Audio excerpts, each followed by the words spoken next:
Ole, ole, ole. November noon, naaalala ko pa. Start ulit ng second semester, third year na ako noon.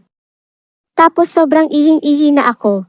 Sakto subject namin sa Philippine Literature, kaya sabi ng prof ko magbasa na lang kami at dahil nga sobrang ihing-ihi na ako at lahat ng mga kaibigan ko ay busy sa kakabasa, nagpaalam akong magpunta sa CR mag-isa.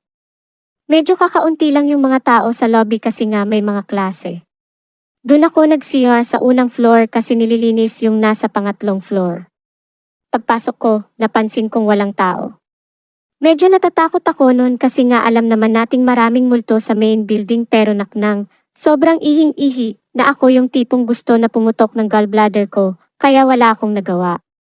Naglakas loob akong pumasok. Doon ako umihi sa unang cubicle. Nasa kalagitnaan ako ng pag-ihi ko nang may marinig akong boses ng babae. Sobrang takot na ako noon kaya naman nagmadali akong tapusin yung pag-ihi ko. Pero paulit-ulit ko pa ring naririnig ang mga katagang ole, ole, ole. Hindi ko alam kung anong ibig sabihin nun pero sobrang nanlalambot na yung katawan ko sa takot. Nanginginig yung mga tuhod ko.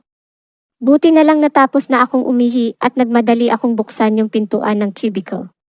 Kaya nga lang ay hindi ko yon mabuksan dahil parang may nakaharang, parang may pumipigil para mabuksan ko.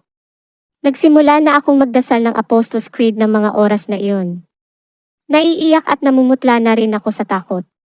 Sinubukan kong itulak ng mas madiin yung pinto ng cubicle at buti na lang nakayanan kong mabuksan. Paglabas ko ng CR, dali-dali akong bumalik sa room ko. At dahil na rin sa sobrang takot, parang pabalibag na yung pagbukas ko ng pintuan kaya nung pagpasok ko lahat sila nagtinginan sa akin, pati na yung prof ko. At lahat sila nanlaki ang mga mata nang nakita nila akong umiiyak at tila parang nawalan na ng dugo dahil sa sobrang putla. Nilapitan ako ng prof ko at tinanong niya kung anong nangyari. Kinwento ko sa kanya yung nangyari sa CR. At doon niya sinabi na ang ibig sabihin daw ng ole ay look up. Pagkarinig ko nun, mas lalo akong humagulgol sa takot. Hindi ko alam kung ano ba yung gustong ipakita sa akin ng babae. At paano na lang kung aksidente akong napatingala, ano kaya ang makikita ko? Ewan, ayaw ko nang isipin. Basta isang bagay lang ang sigurado ako, hinding-hindi na ako magsisiyar doon kahit kailan.